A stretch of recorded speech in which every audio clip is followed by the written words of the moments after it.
오늘의 말씀은 사무엘하 6장 14절 15절 말씀입니다. 법궤를 가져오자 라는 제목으로 말씀 나눌 텐데요. 14절 15절 말씀을 함께 읽도록 하겠습니다. 시작. 다윗이 여호와 앞에서 힘을 다하여 춤을 추는데 그때에 다윗이 배 에봇을 입었더라. 다윗과 온 이스라엘 족속이 즐거이 환호하며 나팔을 불고 여호와의 궤를 메어 오니라. 아멘. 다윗이 드디어 왕이 되었습니다. 기름 부음 받았어요. 그렇죠? 예, 그 모든 순간들의 광야의 모든 시간들에도 죽음의 위기에도 광야에서 가족들한테 인정받지 못하는 그 모든 때에도 하나님께 그 마음을 두고 어찌됐든 결과적으로 모든 광야의 시험들을 통과하고 왕이 된 것이죠. 마음을 하나님 앞에 두었기 때문입니다. 늘 하나님을 사랑했기 때문입니다. 이 자리에 있는 우리들도 마찬가지죠. 우리 고등학교 시간들이 각자 나름의 그 광야의 시간들이에요. 시험의 시간들이고 힘든 순간들일지도 몰라요. 그렇죠? 그런데 우리 마음을 어디에 두어야 된다고요? 하나님께 마음을 두었을 때 결국 하나님은 우리를 왕으로, 제사장으로, 이미 우리는 하나님의 왕 기름 부음 받으셨고 또 우리의 삶의 여정 가운데에도 각자를 위한 하나님의 뜻이 있어요. 하나님, 내가 나중에 30살이 되면 40살이 되면 어떤 모습으로 서 있을까요? 모르죠. 하지만 그러나 하나님께서 우리를 어떤 모습으로 세워가실지를 기대하는 마음으로 오늘의 나의 삶의 자리에서, 공부하는 자리에서, 또 친구들과 지내는 자리에서, 또 가정의 삶의 자리에서 어떻게 살아가야 할지 고민하는 여러분이 다 되었으면 좋겠습니다. 자, 하나님께 마음을 두고 살았던 다윗의 소원이 있었어요. 그것은 바로 하나님께 관심이 있었으니까 하나님의 임재를 상징하는 하나님의 법궤를 이제 다윗이 왕이 되고 나서 제일 첫 번째 한 것이 법궤를 가져오고자 한 것이었습니다. 우리 같이 한번 2절 말씀 읽어볼게요. 시작. 다윗이 일어나 자기와 함께 있는 모든 사람과 더불어 바알레 유다로 가서 거기서 하나님의 궤를 메어 오려 하니 그 궤는 그릇들 사이에 좌정하신 만군의 여호와의 이름으로 불리는 것이라. 법궤, 하나님의 궤, 언약궤라고 각자 이름을 여러 가지 이름으로 부를 수 있지만 한 가지입니다. 똑같은 하나님의 그 언약의 돌판이 들어있는 궤예요. 박스죠, 박스. 그것을 메어오고자 했어요. 근데 왜 왕의 도시에 왜 이 법궤가 없는 거죠? 바로 블레셋과의 전쟁에서 사울이 이용하려 했기 때문이죠. 그리고 사무엘이 또 이용하려 했기 때문이죠. 사무엘 시대에 많은 사람들이 전쟁에서 이 법궤를 이용해 법궤를 가져오면 우리가 승리할 것이다 라고 이용하려 했기 때문에 법궤가 블레셋 백성들한테 뺏겼던 거예요. 그리고 다 돌아오지 못하고 아직 방치되어 있는 상황이었기 때문입니다. 그래서 무려 20년 동안 법궤가 방치되어 있었어요. 20년 동안 기럇 여아림이라는 곳에, 그리고 그곳의 다른 이름은 바알레 유다죠. 이곳에 방치되어 있었습니다. 예루살렘은 여기고, 예루살렘이 다윗성이죠. 그래서 이제 이곳을 메어 오고자 했어요.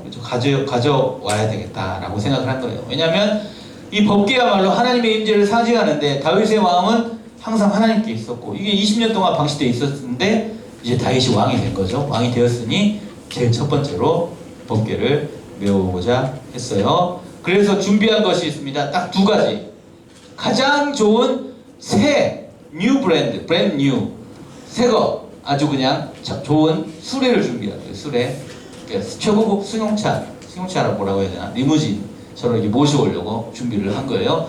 그죠? 그리고 준비한 것이 뭐예요? 또 그 수레를 잘 끌 수 있는 소를 준비한 것이죠. 소를 준비해가지고 끌고 오고자 합니다. 우리 같이 한번 3절 말씀 읽어볼게요. 준비 시작.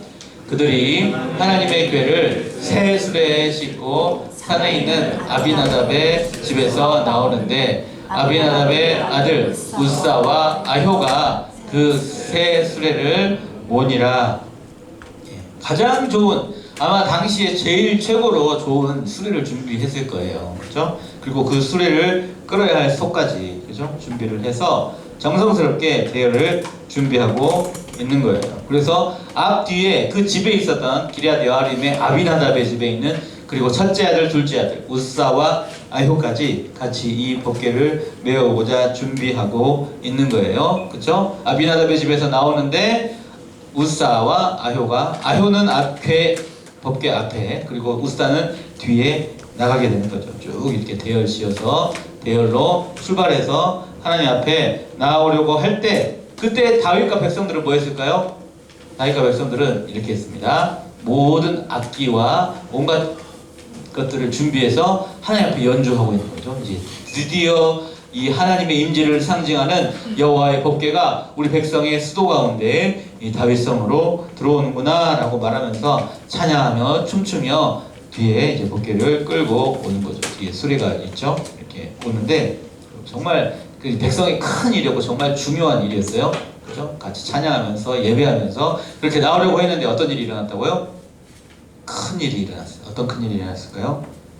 갑자기 소가 뛰는 거예요. 갑자기 저 소가 뛰는 겁니다. 같이 한번 6절 말씀 읽어볼게요. 6절 시작. 그들이 나곤의 타작마당에 이르러서는 소들이 띠므로 우사가 손을 들어 하나님의 궤를 붙들었더니, 그죠? 지금 소가 이 수레를 끌고 가는데 소가 갑자기 막 흔들고 뛰면 어떻게 돼요? 어떻게 될까요? 수레는 흔들리겠죠? 수레가 흔들리겠죠? 소가 막 뛰니까 뒤에 소리가 상상이 되시나요? 수레가 흔들리니까, 그러면 수레가 흔들리면 어떻게 될까요? 거기 실려있던 법궤는 어떻게 될까요? 떨어질 위기에 처했죠? 떨어질 위기니까 그리고 앞에는 아효가 있고 뒤에는 누가 있었어요? 우사가 있었으니 뒤에 있는 사람인 우사가 법궤가 떨어지니까 자연스럽게 어떻게 했을까요? 손으로 받쳤겠죠. 손을 들어 하나님 궤를 붙들었다는 거죠. 예, 당연히, 어쩌면 당연한 의미죠. 근데 어떻게 됐다고요? 같이 한번 7절 읽어볼게요. 7절 시작. 여호와 하나님이 우사가 잘못함으로 말미암아 진노하사 그를 그곳에서 치시니 그가 거기 하나님의 궤 곁에서 죽으니라. 뭐 충격적인 일이 발생한 거예요. 그죠? 예, 갑자기 궤가 있어서 궤를 붙든 우사가 이렇게 해서 어떻게 해요? 죽게 되었다는 거죠. 얼마나, 어떻게 이런 일이 있을 수가 있는지. 모든 백성과 다윗 그리고 그 대열 가운데 있는데 뒤에서 갑자기 하나님이 치셔서 죽는 일이 발생을 한 거니까 얼마나 황당한 일입니까? 그죠? 그래서 그 충격을 받은 나머지 다윗이 그곳에 이 넘어져 죽은 이 장소의 이름을 이렇게 합니다. 8절 말씀 한번 읽어요. 8절 시작. 여호와께서 우사를 치심으로 다윗이 분하여 그곳을 베레스 우사라 부르니 그 이름이 오늘까지 이르니라. 베레스라는 것은 충돌하다, 치다 라는 뜻입니다. 우사를 충돌하셨고 하나님이 우사를 치셨다 라고 베레스 우사라고 이름을 지었죠. 하나님께서 왜 베레스를 죽이셨나? 다윗의 마음은 뭡니까? 정말 순수하게 뭐예요? 다윗의 마음은 뭐예요? 법궤가 빨리 다윗성에 잘 오기를 바라는 마음이 아니었을까요? 그죠? 백성들의 마음은 뭐예요? 왕과 함께 더불어서 찬양하면서 그냥 그렇게 하는 거였어요. 똑같이 하나님 앞에 예배하고 찬양하고 하나님을 만나고 싶고 하나님의 임재를 상징하는 법궤가 빨리 우리 가운데 오시기를 바라면서 준비했을 뿐이에요. 그것도 어떻게 준비했어요?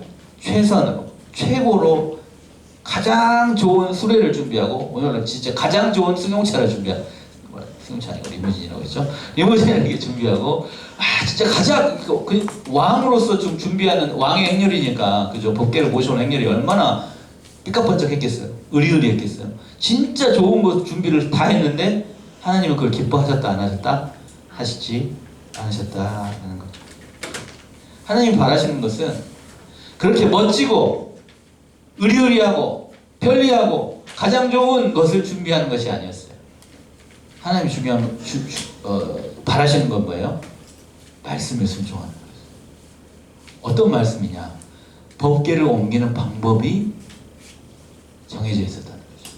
근데 그 하나님의 말씀에 순종하지 않고 사람이 생각해 볼 때, 우리가 생각해 볼 때 가장 좋아 보이는 것들로 법궤를 옮기려 했을 때 베레스 우사가 죽게 된 거죠. 그러면 어떤 말씀이에요? 민수기에 이런 말씀이 있습니다. 민수기에 매는 방법, 법궤를 매는 방법이 나와요. 우리 같이 한번 읽어볼까요? 시작. 진영을 떠날 때에 고핫 자손들이 와서 맬 것이니라. 그러나 성물은 만지지 말라. 그들이 죽으리라. 회막 물건 중에서 이것들은 고핫 자손이 맬 것이며, 예, 이렇게 돼 있어요. 그러면 고핫 자손은 만질 수 있어요, 없어요? 만질 수 없어요. 원래 고핫 자손이라도. 고핫 자손은 뭐냐면 레위 지파 중에서 레위 아들들 가운데 고핫 자손만 법궤를 맬 수 있었다라는 거죠. 예, 그럼 어떻게 법궤를 옮기는 거예요? 어떻게 안 만지고 옮길 수 있어요? 이렇게 염력으로 이렇게 막 옮길 수 있는 게 아니잖아요. 바로 법궤는 이렇게 생겼잖아요, 여러분. 했지만 이런 박스, 이런 그 박스를 어떻게 옮겨요? 여기에 고리가 이렇게 고리가 달려 있어요, 4개가. 그리고 뭐가 있어요? 이게 채를 끼우게 돼 있어요. 채를 끼워서 여기에 어깨를 이렇게 매게 돼 있죠. 이렇게 어깨.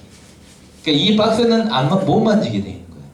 그래서 이 법궤에 이게 딱 채를 끼워가지고 법궤를 옮길 수 있게 된 것이죠. 예. 근데 그렇게 어깨로 메고 이 언약궤를 옮겨야 되는데 그렇게 하지 않고 우리 나름대로 가장 좋은 것을 준비하고 편리한 방법들을 사용해서 의리의리하게 행렬을 준비했다가 우사가 죽게 된 것이죠. 아주 예전에 다윗인데 그런 일이 있었구나 라고 생각할 것이 아니라, 여러분, 하나님이 저와 여러분에게도 오늘날 바라시는 것이 있습니다. 뭘 것 같아요? 우리가 하나님을 만날 때 우리가 정말로 예수 그리스도를 믿는 믿음으로 하나님 앞에 나아가고, 주님이 바라시는 것이 무엇인지 하나님 앞에 정말 순수한 마음으로 그렇게 나아가야 되는데, 그런데 하나님의 뜻에 별로 관심이 없어. 그냥 내 나름대로 시성을 들이고 정성을 들이고 내 나름대로 비나이다 하듯이, 마치 과거에 우리의 조상들이 그랬듯이 정화수를 떠놓고 정성을 들여서 막 100일 동안 40일 동안 뭐 1년 막 그렇게 정성을 들인들 그것을 기뻐 받으시지 않는다는 거죠. 우리 생각으로, 우리 이성으로 가장 합리적인 어떤 방법들을 하나님이 원하시지 않을 수 있어요. 중요한 것은 하나님의 뜻입니다. 근데 그것을 우리는 착각하고 신앙생활 할 때조차도 그렇게 할 수가 있어요. 마치 내가 막 열심히 공부해가지고 내가 진짜 높은 자리에 올라가면 하나님이 나를 기뻐하시겠지 라고 생각할 수도 있죠. 내가 돈을 많이 벌어가지고 내가 그룹사 회장이에요. 삼성 이건희 회장처럼 그룹사 회장님이 되면 하나님이 나를 기뻐하실 거야. 하나님이 나의 인생을 정말 영광스럽게 하실 거야. 기뻐 받으실 거죠. 생각할 수 있는데 그렇지 않을 수 있다는 거죠. 내 생각과 내 이성, 그리고 우리가 볼 때 준비한 가장 좋아 보이는 그것이 정답이 아닐 수 있어요. 그럼 하나님 바라시는 건 뭐예요? 어깨에 메는 거예요. 어깨에 메고. 무엇을? 하나님의 뜻에 순종하고 내 인생에서 내 어깨에 메고, 어떻게? 자동차 타고가 아니고 발로 뚜벅뚜벅 내 인생의 길을 가는 거죠. 누구와 함께? 예수님과 함께, 주님과 함께 내 인생의 길을 걸어가는 것을 원하시는 거죠. 어깨에 메는 것 다소 부담일 수 있어요. 하지만 그 어깨에 누가 계시다? 내 인생의 어깨에 누가 계시다? 하나님이 계시다. 그리고 이 안에는 뭐가 들어있어요? 이 박스 안에는 말씀이 들어있는 거죠. 말씀이 누구와 함께 하는 거예요? 내 인생의 걸음걸음 누구와 함께 하고 있는 거예요? 나와 함께 하고 있는 거죠. 말씀에 순종한다는 것, 신앙생활 한다는 것, 그냥 되게 쉬워 보이는 것만은 아니잖아요. 때로는 되게 부담스러운 부분이 있을 수도 있어요. 하지만 중요한 것은 내 인생의 걸음걸음 누가 함께 하신다? 하나님이 함께 하신다. 말씀이 함께 하시고 나를 인도하신다. 우리가 신앙생활 하면서 이 어깨에 언약 제사장처럼 이렇게 메고 가고 갈 수 있어요. 근데 그러면서 딴 생각할 수 있을까요? 없을까요? 솔직히 사람인 이상 있겠죠. 제사장도. 그렇죠. 우리 신앙생활 하면서 이왕 신앙생활 했는데 이렇게 인생길을 살아가는 딴 생각을 이렇게 할 수도 있지 않을까요? 근데 그래도 중요한 것은 그 순간 하나님이 나와 함께 하신다는 사실입니다. 네. 우리의 발로 걸어가야 됩니다. 바로 그곳에서 다윗이 실패한 거죠. 하나님의 뜻대로 하지 않았기 때문에 우사가 죽고 다윗은 어때요? 크게 실망하게 됩니다. 우리 같이 9절 말씀 함께 읽어볼게요. 9절 시작. 다윗이 그날에 여호와를 두려워하여 이르되 여호와의 궤가 어찌 내게로 오리요 하고. 다윗은 두려웠어요. 그리고 거절감을 느꼈어요. 다윗은 평생 하나님을 사랑하고 늘 하나님과 함께 있고 싶었어요. 그리고 광야에서도 도망자의 삶을 살 때도 하나님께 마음을 두고 살았는데 그 하나님이 글쎄 내가 왕이 되고 내 왕의 도시에 하나님의 임재를 상징하는 법궤를 모셔오는데 사람이 죽고 이 법궤가 나에게 오시지 않는다라고 생각을 할 때 하나님이 누구를 버렸다라고 생각할까요? 나를 버리시지 않았을까? 왜 이런 생각이 들었을까요? 하나님이 누구를 버리셨기 때문에 그럴까요? 사울을 버리는 것을 봤기 때문이죠. 하나님이 혹시 나도 버리시지 않을까 하는 그런 두려움이 있었겠죠? 그리고 좀 진짜 하나님을 향한 마음을 확 식었겠죠. 그리고 한탄을 하고 있는 거예요. 그래서 다윗은 자기에게로 이 법궤에 메어온 것을 포기합니다. 즐겨하지 아니하고 라고 성경에 기록하고 있어요. 얼마나 크게 낙담했으면, 실망했으면 그랬을까요? 그러다 보니 그 포기한 그 자리에 가장 가까운데 이 법궤를 가져갈 사람이 있었어요. 그게 가드 사람 오벳에돔의 집으로 가게 됩니다. 가드 사람 오벳에돔. 예, 창고에 저렇게 있었다는 거죠. 되게 아이러니하지 않습니까? 그죠? 그리고 누구예요? 가드 사람이라고 말하죠. 가드. 여러분, 가드 사람이란 얘기는 이스라엘 사람이에요? 아니에요? 아니에요. 가드는 블레셋 사람이에요. 무려 팔레스타인 사람이라고 해요. 오늘날로 치면. 블레셋 사람의 창고에 뭐가 있어요? 법궤가 있는 거예요. 그것도 석 달 동안. 이방인의 땅에, 이방인의 집에 법궤가 있었어요. 그런데 어떻게 됐어요, 여러분? 그 석 달 동안 어떤 일이 있었어요? 이방인의 창고에 법궤가 있을 때 어떤 일이 있었다고요? 11절 말씀 함께 읽어볼게요. 11절 시작. 여호와의 궤가 가드 사람 오벳에돔의 집에 석 달을 있었는데 여호와께서 오벳에돔과 그의 온 집에 복을 주시니라. 도대체 무슨 복을 어떻게 주셨는지는 모르겠지만 누구도 알 만큼 오벳에돔의 집에 큰 복이 있는 거예요. 무슨 복이라고 기록이 안 돼 있으니까 몰라. 근데 어찌됐든 큰 복이 다 있어서 온 소문이 이스라엘 백성이 나요. 거기 그 가드 그 이방인 있잖아. 그 이방인인데 근데 하나님 복이 거기에 있으니까 거기에 막 복이 뭐 어떤 내용인지 모르겠지만 그게 소문이 난 거예요. 오벳에돔의 집에 큰 복이 내린 거죠.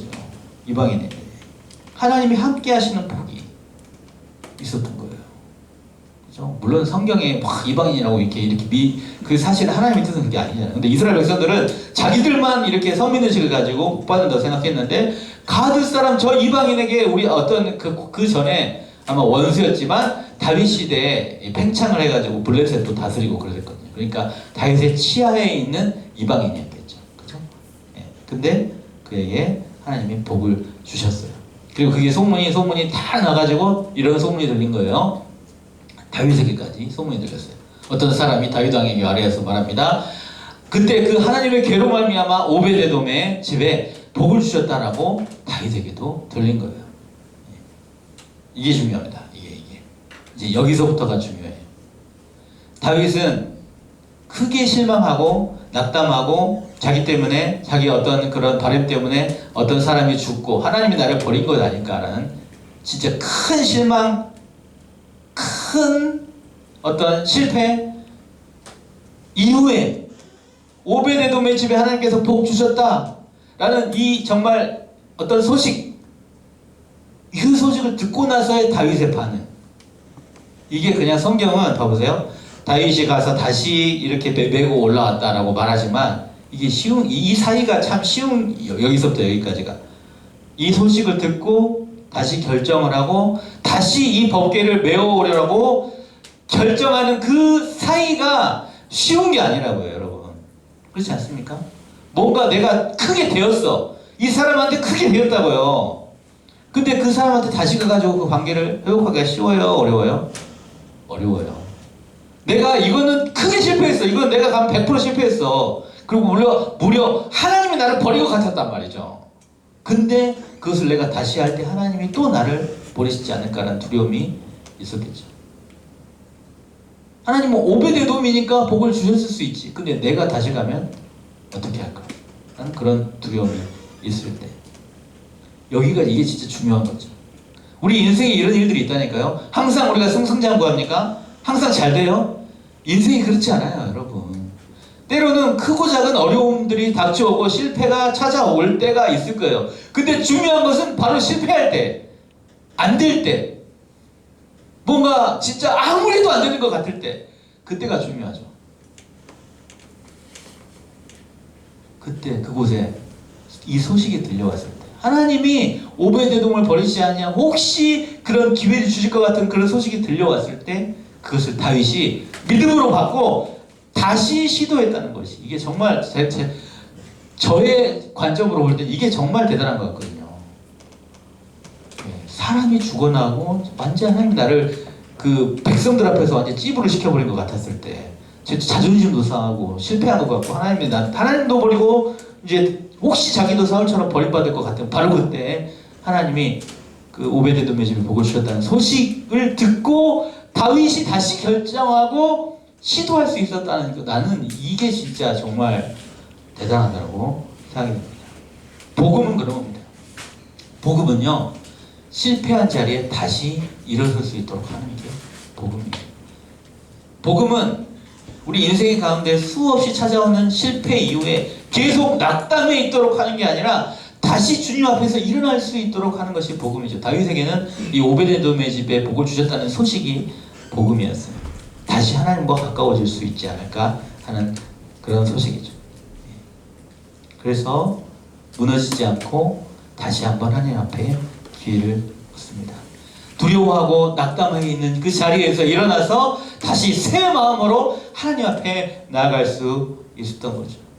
그리고 오늘 이 읽었던 사무엘 하에는 나오지 않지만 똑같은 기록을 하는 역대상에는 그 사이에 다윗이 뭔가를 더 발견해요.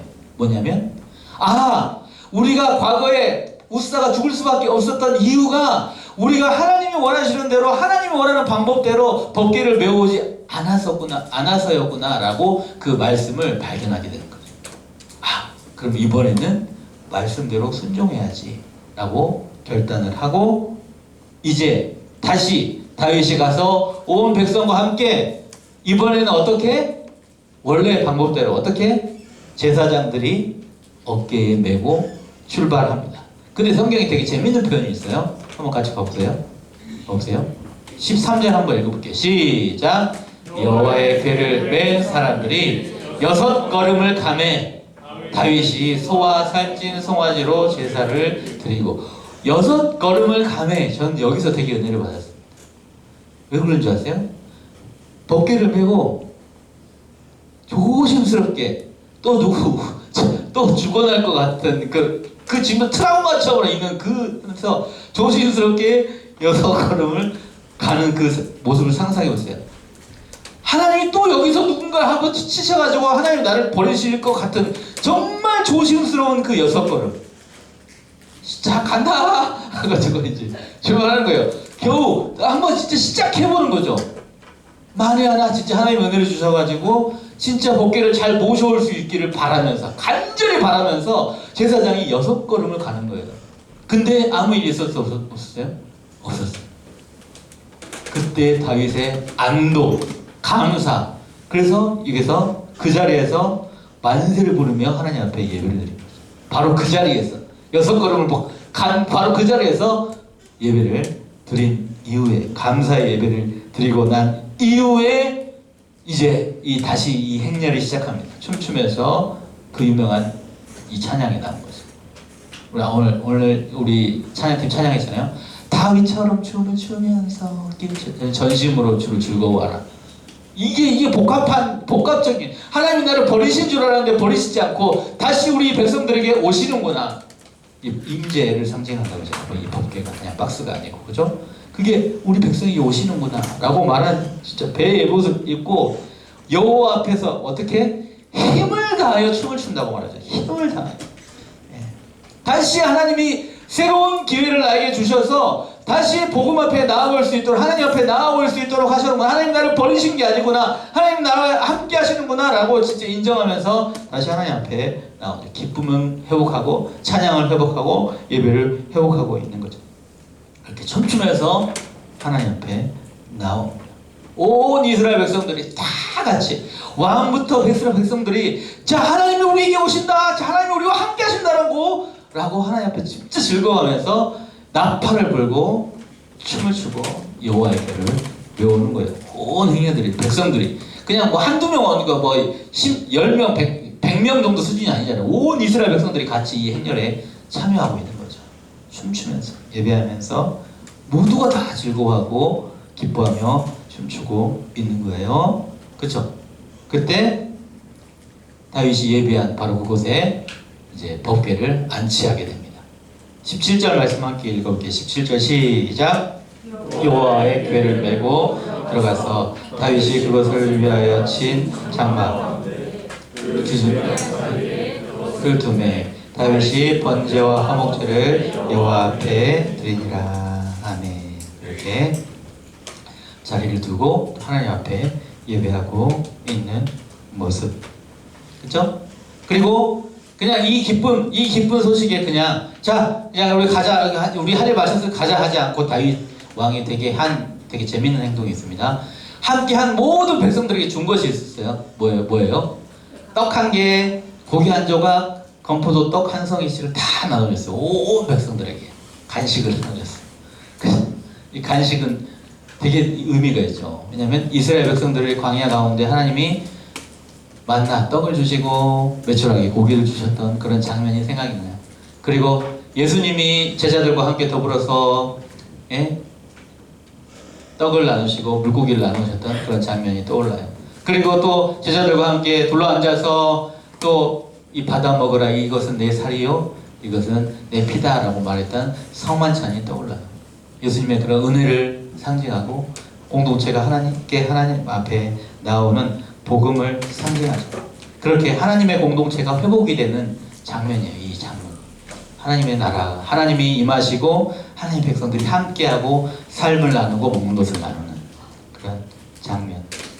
그걸 생각해 보면서 여러분, 다시 말하지만 우리 일생에 찾아오는 수많은 실패, 또 우리 믿음이 흔들리고 낙담하고 두렵고 괴롭고 약하고 실패하는 순간들에 우리가 잊지 말아야 할 게 있어요. 그것은 바로 하나님이 언제나 우리와 함께 하신다는 거예요. 힘들고 괴로울 때도 하나님이 우리와 함께 하십니다. 실패해 보이는 것이 끝이 아니에요, 여러분. 좀 성적 떨어지는 게 끝이 아니에요. 좀 성적 떨어진다고 하나님이 우리를 버리시잖아요. 그죠? 실패가 끝이 아니고, 우리가 하나님의 사랑은 그런 얄팍한 사랑이 아니거든요. 근데 하나님이 바라시는 거 있어요. 뭐예요? 하나님 말씀에 순종하는 거예요. 다시 한번 그 말씀 앞에 다시 나오는 거예요. 그래서 그렇게 다시 나올 수 있도록 하나님은 완벽한, 아주 완전한 기회를 다시 주시는 거예요. 복음의 기회를 다시 주신다고요. 지금 이렇게 졸고 있지만 그래도 하나님이 다시 만나기를 바라시는 거예요. 그리고 그 하나님이 다시 만나기 원하는 때가 언제예요?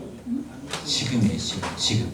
바로 지금이에요. 근데 우리는 항상 그냥 뭐 실패하거나 뭐가 안 되거나 그럼 거기에 사로잡혀가지고 염려, 근심, 걱정에 사로잡혀가지고 예배 시간에도 그 생각하고 있고 그렇다고.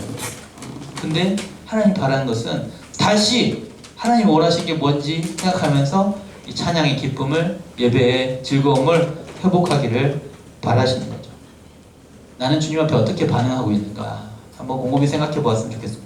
그리고 바로 우리를 그렇게 회복시키시고자 준비한 게 있어요. 여름에 8월 5, 6, 7일 뭐예요? 뭐?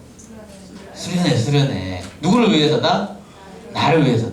내가 진짜 하나님 앞에서 온전히 회복될 수도 있는 기회예요. 진짜 다시 주님 앞에 나올 수 있는 기회. 온 백성이 하나님 앞에 이렇게 반응할 때, 그런데 여러분 어떤 한 사람이 있었어요. 같이 한번 읽어볼게요. 16절 시작. 여호와의 궤가 다윗성으로 들어올 때에 사울의 딸 미갈이 창으로 내려다보다가 다윗 왕이 여호와 앞에서 뛰놀며 춤추는 것을 보고 심중에 그를 업신여기니라. 정말 아픈 말씀이죠. 그렇지 않습니까? 기록부터 봐보세요. 온 백성이 다 하나님 앞에 법궤가 오셔서 하나님이 우리와 함께 하신다라고 즐거워 찬양할 때 누구만? 미갈이 누구예요? 미갈? 다윗이 도망갈 때 도와줬던, 구원의 도구로 사용되었던 공주 아닙니까? 사울의 공주, 그죠? 그리고 골리앗을 이긴 기념으로 사위가 그러니까 다윗이 사울의 사위가 됐잖아요. 그러니까 다윗의 아내 미갈이라고 말하지 않고 성경에 무엇이라고 기록됐다고요? 사울의 딸이라고 기록되어 있어요. 사울이 죽고 저주로 죽고 나서 사울의 딸 미갈이 다윗을 업신여겼다라고 말하고 있죠. 온 백성들이 다 하나님을 예배하고 있을 때 누구만은 그 예배에 참여하지 못하고 있는 거예요? 미갈만은. 다 같이 하나님 앞에 춤추며 나아가고 있는데 미갈은 봐보세요. 창가에서 혼자 보고 판단하고 정죄하고 저 친구 왜 저러고 있는 거야? 저 남편이 왜 저러는 거야? 진짜 꼴불견이야. 막 저 힘을 다해 춤을 추니까 어떻게 했다고요? 막 50, 이거는 너무 과장된 그림 같긴 한데 너무 과장됐어요. 이렇게 완전 다 복고는 아니었을 것 같긴 한데, 예. 어쨌든 옷이 벗겨질 정도로 진짜 하나님 앞에 춤을 추었다라고 기록해요. 그러니까 성경의 기록에 따르면 어떻게 다윗 왕인데 채신머리 없이는 성경이 없어요. 어쨌든 이렇게 방탕한 자처럼 옷이 드러나게 몸을 백성들 앞에 드러냈냐라고 성경에 기록되어 있습니다. 그렇게 사울의 딸 미갈이 다윗을 그렇게 무시하고 있을 때, 다윗의 마음, 그리고 백성들의 마음과 다른 마음으로 있을 때 성경은 사울의 딸 미갈이 그렇게 했다라고 말하고, 성경 그 다음 절에 뭐라고 기록되어 있어요? 평생 미갈은 자식이 없었다라고 말하죠. 하나님이 그를 그렇게 방치하게 하십니다. 중요한 것은 우리죠. 우리. 여러분, 우리는 앞에서 찬양팀으로 찬양 다 하고, 그냥 섬기고 다 하고, 또 교사로서 섬기고, 아니면 또 우리 고등부 시구들 가운데 각 이 예배 이후에 각 교사로 또 막 섬겨요. 여러분 아세요? 영아부, 뭐 유치부, 유년부, 초등부에 가면 다 있어. 우리 친구들이 교사로 섬기는데, 그렇게 하면 뭐 하냐고요? 진짜 우리 마음에 혹시 미갈처럼 저 사람 왜 저래요? 이런 모습으로 있으면 어떻게 된다고요? 하나님 하나도 안 기뻐해요. 안 하는 게 나아, 차라리. 근데 하나님 진짜 바라시는 거 뭐예요? 다른 사람 이래라 저래라 이렇게 하는 게 아니라 진짜 마음을 하나님 앞에 드리면서 다윗처럼 힘을 다해 하나님을 예배하는 것, 하나님을 순수한 마음으로 찬양하는 것, 진짜 하나님을 진짜 만나는 것, 그것을 바라는 거예요. 다른 거 아니에요, 사실. 여러분, 우리 고등부 예배 나오고 진짜 왜 나오는 거예요, 여러분? 진짜 곰곰이 생각해 봐야 돼. 진짜 하나님을 온전히 만나고 있는가? 나는 하나님을 예배하는 진짜 예배자인가? 찬양하다 박수 치는데, 아까도 찬양하는데, 이게 뒤에서, 물론 좀 다른 사람의 시선이 의식이 돼가지고 좀 굳을 수 있겠지만, 좀 더 웃으면서 더 같이 좀 찬양하면 좋겠고, 정말 가그레를 하면 좋겠거든요. 근데 아까 똑같은 찬양을 우리가 수련회에서 하면 어떻게 돼? 방방팀에서 하는데 여기서 할 때는 이렇게 하잖아요. 왜 그럴까 도대체? 뭐가 문제일까? 거기 하나님과 우리 하나님이 여기 하나님이 다른가? 왜 그럴까? 곰곰이 생각해 보세요. 우리 예배의 모습은 어떤가? 우리는 어떻게 하나님 앞에 반응하고 있는가요? 그렇죠? 다윗은 그리고 이스라엘 백성들이 이렇게 말합니다. 항상 말씀을 사모하고 주의 구원을 사모하기 피곤할 만큼 그렇게 실패의 자리에서 그냥 나 그냥 실패했어 끝 그냥 나 적당히 해야지 라고 말하지 않고 어떻게 했다고요? 내 모든 죄를 사해달라고 다윗은 그렇게 고백합니다. 다윗은 그랬어요. 다윗도 실패한다니까요. 다윗도 실패, 나중에 더 나오지만 실패한 자리에서 하나님의 은혜를 구했습니다. 그리고 바로 저와 여러분의 실패와 낙담과 그 고난의 자리, 우리 죄인인 우리를 위해서 누군가가 이렇게 말씀하셨습니다. 우리 같이 한번 읽어볼까요? 시작. 예수께서 이르시되 아버지 저들의 사하여 주옵소서 자기들이 하는 것을 알지 못함이니이다. 우리 편에서 항상 우리의 죄를 용서해 주기 위해서 함께 해주시는 분이 누구시다? 예수님. 다윗의 자손으로 오셔서 우리를 구원하신 분 예수 그리스도. 우리의 죄를 용서하시고 다시 우리가 주님을 만날 수 있도록 해주시는 게 뭐예요? 그것을 우리는 회개라고 불러요. 회개. 여러분, 우리에게 복음이 들려오고 다시 우리가 주님 앞에 나아갈 수 있어요. 왜냐하면 하나님은, 우리 같이 한번 읽어볼까요? 시작. 여호와는 마음이 상한 자를 가까이 하시고 중심으로 통회하는 자를 구원하심도다. 시작. 주의 구원의 즐거움을 내게 회복시켜 주시고 자원하는 심령을 주사 나를 붙드소서. 우리를 위한 하나님의 말씀이었으면 좋겠습니다. 주님이 우리를 붙드시고 우리를 구원하시고 실패하고 낙담하고 그냥 그곳에 그냥 떨어지는 것이 아니라 다시 한번 하나님이 기회를 주신다. 그것이 복음이다. 하나님이 우리를 다시 한번 만나기를 원하신다. 어디에서? 우리 고등부 예배에서. 그죠? 또 어디에서? 수련회에서. 진짜 그냥 단순히 광고하려고 하는 거 아니에요. 진짜 내 자리에 다시 복음 앞에 우리 모두 설 수 있는 백성들이 됐으면 좋겠습니다. 같이 한번 찬양하도록 하겠습니다.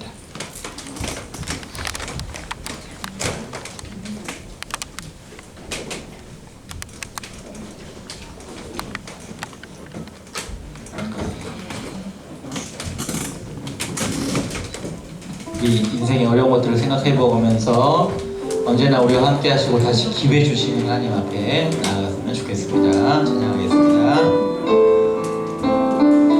그냥 교회 똑같이 다니고 신앙생활 하는 것 같아도 진짜 우리가 순수한 마음으로 주 앞에 나아가야 돼요. 많은 이들 말하고 많은 이들 노래는 하지만 정작 가지 않는 길 두려운 생각보다 많이 힘들고 험한 길보단 그저 말로만 가려기에 점점 멀어져만 가네. 내게 생명 주었던 그 길 점점 이용하려 하네. 내게 사랑 주었던 그 길 다시 복음 앞에 내 영혼 선해. 주님 만나 그때 나 다시 돌아가 주님께 예배 드리며 다시 십자가의 길 걸으리. 다시 복음 앞에 다시 복음 앞에 내 영혼 선해. 주님 만나 그때 나 다시 돌아가 주님께 예배 드리며 다시 십자가의 길 다시 한 번 더 하게. 다시 복음 앞에 다시 복음 앞에 내 영혼 선해. 주님 만나 그때 주님 만나 그때 나 다시 돌아가 주님께 예배 드리며 다시 십자가의 길 걸으리. 주님이 바라시는 건요, 그냥 말로만 신앙생활한다 그런 거 아니에요. 그냥 막 세상 사람들이 볼 때 이성적으로 가장 좋아 보이는 거 그런 거 아니에요. 주님이 바라는 것은요, 우리가 십자가에게 복음의 길 걷는 거예요. 뭐로? 말씀과 더불어 내 어깨에 메고 내 삶의 자리에서 주님과 함께 더불어 다소 힘들어 보일 수 있겠지만 그러나 주님이 함께 하시는 삶을 기쁨으로 찬양하며 힘을 다하며 춤을 추었던 다윗처럼 하나님 앞에 예배하면서 살아가는 것, 걸어가는 것입니다. 그것이 주님과 함께하는 것이 나의 가장 큰 기쁨입니다 라고 고백하면서 살아가는 거예요. 그렇게 주님과 다시 회복되고 싶습니다 라고 주님 앞에 나아가는 거예요. 때로는 실패할 수 있죠. 때로는 낙담할 수 있죠. 뒤로 물러갈 수 있죠. 근데 그거 아니라 진짜 주님과 가까이 만나고 싶습니다라고 주님 앞에 다시 한번 나아갈 때 주님은 가장 완벽하게 가장 완전한 모습으로 다시 우리를 안아주시고 다시 우리를 붙들어주시고 회복시켜주시는 그 주님입니다. 그것이 우리에게 오신 주님의 복음이죠. 다시 한번 우리가 정말 주님과 가장 가까이 만났을 때 혹시 그런 과거의 기억이 있다면 그거보다 더 친밀하게 오늘 지금 다시 만나주시고 또 수련회 때 만나주시고 정말 하나님 나를 친밀하게 만나주시옵소서, 나를 회복시켜 주시옵소서 이렇게 기도합니다. 그 이 자리에 있는 다른 친구들도 위에서 기도하면서 하나님 우리 삶의 자리에서 주님을 온전히 만나는 주님과의 그 관계를 회복하는 주님의 말씀과 더불어 주님을 춤추면서 주님 앞에 예배하며 나아갈 수 있는 우리 모든 분 되게 해달라고 같이 한번 나를 위해서 우리 친구들을 위해서 같이 주의 이름 부르고 기도하도록 하겠습니다. 주여 아버지 하나님 우리 예배의 모습은 어떤지 아버지 다시 한번 되돌아봅니다. 혹시 미갈처럼 아버지 그렇게 남을 비판하고 판단하고 아버지 그런 모습으로 살아가고 있지 않은지 이 예배 대열에 아버지 함께하고 있지 않은지 아버지 정말 우리가 전심으로 우리 마음의 중심으로 순전한 마음으로 다른 사람이 싫다는 생각하지 아니하고 정말 주님께 찬양하고 예배하고 있는지 우리의 삶의 모습을 다시 되돌아봅니다. 아버지 하나님 바라시는 것 그야말로 우리 하나님을 정말 순전한 마음으로 주 앞에 나아가 다시 복귀를 내 어깨에 메고 내 삶의 자리에서 그렇게 살아가는 것 아닙니까? 아버지 하나님 정말 우리 마음을 우리의 생각을 다시 한번 충만하게 채워주시고 말씀으로 채워주시고 주님과 친밀히 만나게 하시고 내 삶에서 정말 주님과 더불어 이 복음으로 말미암아 늘 승리하며 주께 예배하며 아버지 주 앞에 나아갈 수 있도록 주여 도와주시옵소서.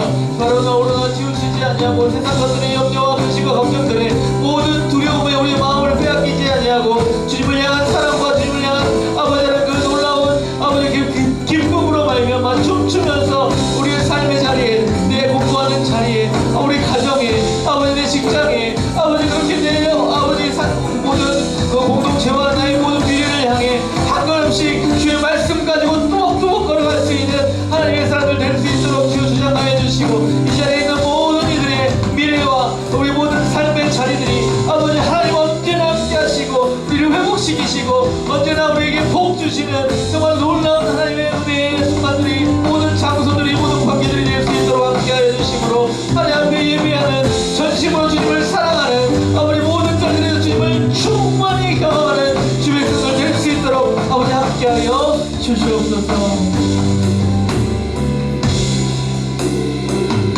하나님 아버지 이 시간 이 자리에 우리가 엎드려 예배하고 있지만 우리 삶의 자리들에서 언제든지 얼마든지 주님을 배반하고 주님을 떠나고 그냥 세상의 가치관을 따라 똑같이 살아가는 정말 면목 없는 그리스도인들이 우리들임을 고백합니다.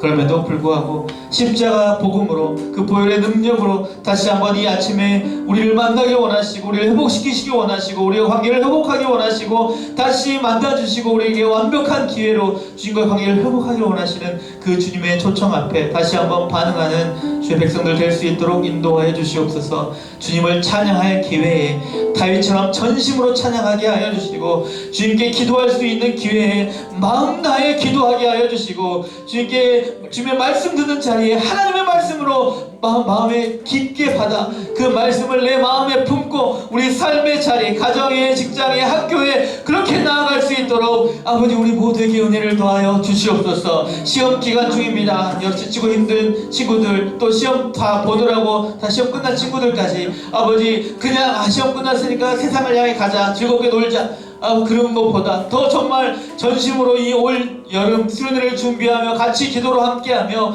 아버지 정말 온 나에게 친밀하게 만나기를 원하시는 그 하나님 앞에 나아갈 수 있는 우리 모든 공동체를 될 수 있도록 함께하여 주시옵소서. 같이 올 여름을 기대하는 마음으로 기도로 준비하는 주의 백성들에게 한량없는 은혜를 내려주시고 주님이 언제나 함께하여 주시고 우리가 모든 이 미래를 향해 어깨에 말씀을 메고 나아가는 모든 자리들에서 주여 주께서 정말 세상 사람들이 다 알도록 하나님의 놀라운 복을 우리에게 내려 주시옵소서. 그런 말미암아 정말로 주님이 우리의 삶 통해 증거되고 고백되는 주의 백성들 될 수 있도록 우리의 한 주간의 삶 위에도 언제나 함께하여 주시옵소서.